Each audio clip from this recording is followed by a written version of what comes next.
അസ്സലാമു അലൈക്കും വറഹ്മത്തുള്ളാഹി വബറകാതുഹു. ഇന്ന് നമ്മുടെ ഹൃദയങ്ങൾ വേദനയോടെ തകരുന്ന ഒരു വിഷയത്തെക്കുറിച്ചാണ് നമ്മൾ സംസാരിക്കുന്നത്. ഗസയിലെ നമ്മുടെ സഹോദരന്മാരുടെ ദുരവസ്ഥ. ഗസയിൽ ഇന്ന് പട്ടിണിയുടെ ഭീകരതയാണ് നടമാടുന്നത്. കുഞ്ഞുങ്ങളടക്കം പട്ടിണി കൊണ്ട് ദിനംപ്രതി മരിക്കുന്നു. ചെറിയ കുഞ്ഞുങ്ങൾ വിശന്ന് നിലവിളിച്ചു കരയുന്നു. അവരുടെ അമ്മമാർ നിസ്സഹായരായി നോക്കി നിൽക്കുന്നു. ഈ ക്രൂരതയ്ക്കെല്ലാം കാരണം ഇസ്രായേലിന്റെ അന്യായമായ നടപടികളാണ്. ഇസ്രായേൽ ഭക്ഷണം, മരുന്ന്, സഹായങ്ങൾ എന്നിവയുടെ പ്രവേശനം തടസ്സപ്പെടുത്തുന്നു. ഗസയെ ഒരു തുറന്ന ജയിലാക്കി മാറ്റിയിരിക്കുന്നു. UN, world health organisation, Amnesty international തുടങ്ങിയ സ്രോതസ്സുകൾ ഈ ദുരവസ്ഥയെ സ്ഥിരീകരിക്കുന്നു. 2025 ജൂലൈയിൽ ഗസയിൽ പട്ടിണി കാരണം നൂറുകണക്കിന് കുട്ടികൾ മരിച്ചു. ഭക്ഷണം തടസ്സപ്പെടുത്തുന്നത് യുദ്ധക്കുറ്റമായി കണക്കാക്കപ്പെടുന്നു. ഇസ്രായേലിന്റെ ഈ ക്രൂരത ഒരു മനുഷ്യത്വരഹിതമായ യുദ്ധരീതിയാണ്.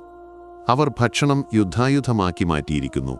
ഗസയിലെ 2.1 മില്യൺ ആളുകളിൽ ഭൂരിഭാഗവും പട്ടിണിയിലാണ്.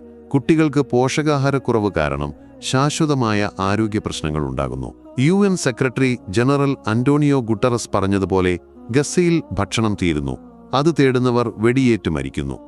ഇത് ഒരു മനുഷ്യാവകാശ ലംഘനമാണ്, ഒരു ജനോസൈഡിന്റെ ഭാഗമാണ്. ഇപ്പോൾ ഈ ദുരവസ്ഥയിൽ നിന്ന് ഒരു പ്രതീക്ഷയുടെ കിരണമായി നമ്മുടെ ഈജിപ്തിലെ നല്ലവരായ മുസ്ലിം സഹോദരങ്ങൾ ഭക്ഷണ സാധനങ്ങൾ കുപ്പികളിൽ നിറച്ച് കടലിലേക്ക് എറിയുന്ന കാഴ്ച നമ്മൾ കണ്ടു. ഗസയിലേക്ക് അതെത്തുമെന്ന പ്രതീക്ഷയോടെ.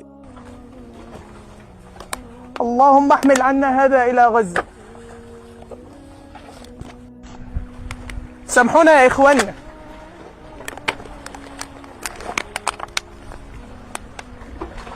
سامحونا.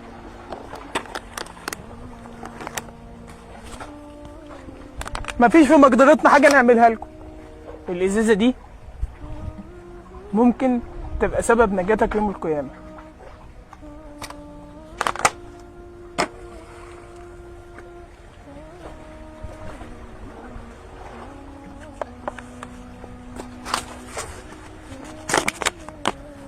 اللهم كما حملت نوحا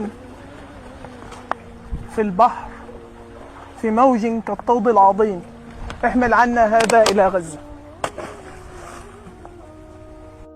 റഫ അതിർത്തി അടച്ചിരിക്കുന്ന സാഹചര്യത്തിൽ ഈജിപ്ത് സർക്കാർ പ്രവേശനം അനുവദിക്കാത്തപ്പോൾ ജനങ്ങൾ ഈ സാങ്കല്പിക പ്രവർത്തനത്തിലൂടെ തങ്ങളുടെ സ്നേഹവും സഹാനുഭൂതിയും പ്രകടിപ്പിക്കുന്നു.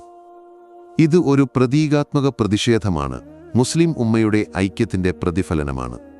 സോഷ്യൽ മീഡിയയിൽ വൈറലായ ഈ വീഡിയോകൾ ഈജിപ്തിലെ യുവാക്കൾ റൈസ്, ബേബി ഫോർമുല, മരുന്നുകൾ എന്നിവ കുപ്പികളിൽ നിറച്ച് കടലിലേക്ക് എറിയുന്നത് കാണിക്കുന്നു. ഇസ്ലാമിൽ മറ്റുള്ളവന്റെ വിശപ്പകറ്റുന്നത് ഒരു മഹത്തായ പുണ്യമാണ്. അല്ലാഹു തആല ഖുർആനിൽ പറയുന്നു, അവർ തങ്ങളുടെ ഭക്ഷണത്തെ ഇഷ്ടപ്പെട്ടിരുന്നിട്ടും ദരിദ്രനും അനാഥനും ബന്ധനസ്ഥനും കൊടുക്കുന്നു. ഞങ്ങൾ നിങ്ങളെ അല്ലാഹുവിന്റെ മുഖത്തിനു വേണ്ടി മാത്രമേ ഭക്ഷിപ്പിക്കുന്നുള്ളൂ. നിങ്ങളിൽ നിന്ന് ഞങ്ങൾക്കൊരു പ്രതിഫലവും നന്ദിയും ഞങ്ങൾ ആഗ്രഹിക്കുന്നില്ല. ഈ ആയത്ത് നമ്മോട് പറയുന്നത് വിശക്കുന്നവനെ ഭക്ഷിപ്പിക്കുന്നത് അല്ലാഹുവിനോടുള്ള ഇബാദത്താണ് എന്നാണ്. നബിതങ്ങൾ പറഞ്ഞു, അയൽവാസി പട്ടിണി കിടക്കുമ്പോൾ വയർ നിറച്ചുണ്ണുന്നവൻ നമ്മിൽപ്പെട്ടവനല്ല.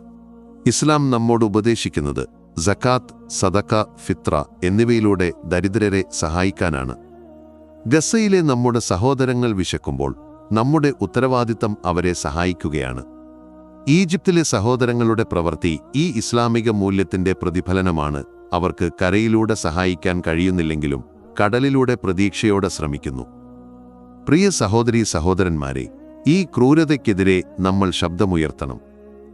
ഗസയിലെ ജനങ്ങൾക്കു വേണ്ടി പ്രാർത്ഥിക്കുക, സഹായങ്ങൾ അയയ്ക്കുക, അനീതിയെ വിമർശിക്കുക. അല്ലാഹു തആല പറയുന്നു, നിങ്ങൾ വിശ്വസിക്കുന്നവരാണെങ്കിൽ അനീതി ചെയ്യരുത്. ഇസ്രായേലിന്റെ ക്രൂരത ഒരു ദിവസം അവസാനിക്കും, കാരണം അല്ലാഹു നീതിമാനാണ്. നമ്മുടെ പ്രാർത്ഥനകളും പ്രവർത്തനങ്ങളും ഗസയിലെ സഹോദരങ്ങൾക്ക് ആശ്വാസമാകട്ടെ. അല്ലാഹു നമ്മെ രക്ഷിക്കട്ടെ, ഗസയിലെ ജനങ്ങളെ സഹായിക്കട്ടെ. ആമീൻ. അസ്സലാമു അലൈക്കും വറഹ്മത്തുള്ളാഹി വബറകാതുഹു.